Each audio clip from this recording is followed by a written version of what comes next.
आई भैया, हमनी के देश पे एगो महामारी के असर चल रहल बा, जौना के नाम बतावल गइल कोरोना वायरस।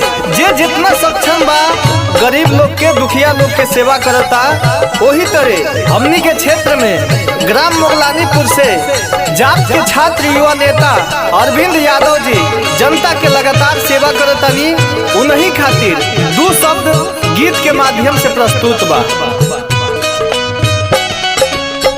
अरविंद यादव होवे, अरविंद यादव होवे, जे कोरोना भैया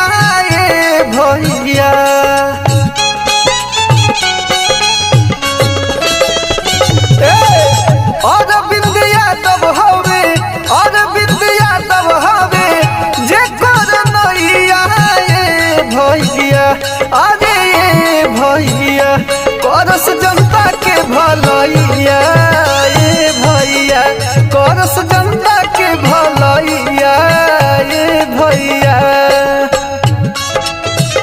हमनी खातिर खुशी के बात बा कि रउआ लोग से और माननीय सांसद पप्पू यादव जी से आशीर्वाद लेके अरविंद भैया जनता की सेवा कर रहल बने। ये खुशी के बात बा, हमनी के साथ देवे के चाहिए।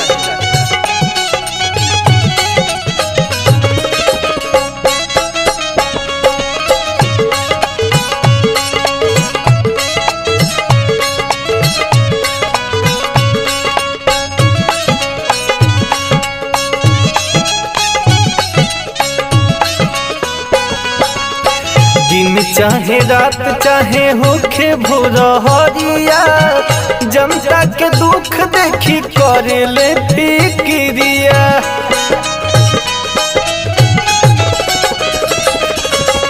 दिन चाहे रात चाहे होखे भोर हरिया, जनता के दुख देखी करे ले फिक्रिया।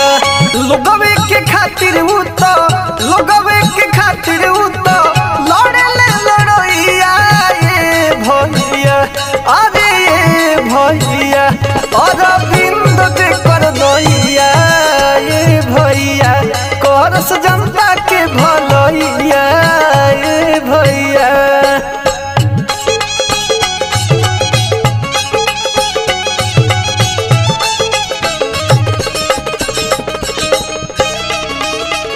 अरविंद भैया के साथे जे भी छात्र लोग, जे भी युवा पीढ़ी के लोग साथे साथे घूम के एकजुट होके लोग के भलाई करता। सब लोग के हमरा तरफ से धन्यवाद बा और दुआ मांगतानी हम भगवान से, रुआ लोग हमेशा खुश रही। छात्र लोग के सनवा धड़कनवा हो दिल के, पूछस हाल चाल वो तो सबका से मिल के। भैया छात्र लोग के सनवा धड़कनवा हो दिल के, पूछस हाल चाल वो तो सबका से मिल के। जियत रहो सही दुआ, जियत रहो सही दुआ, देता विजया भैया। अरे भैया अरविंद जे करनैया भैया, करस जनता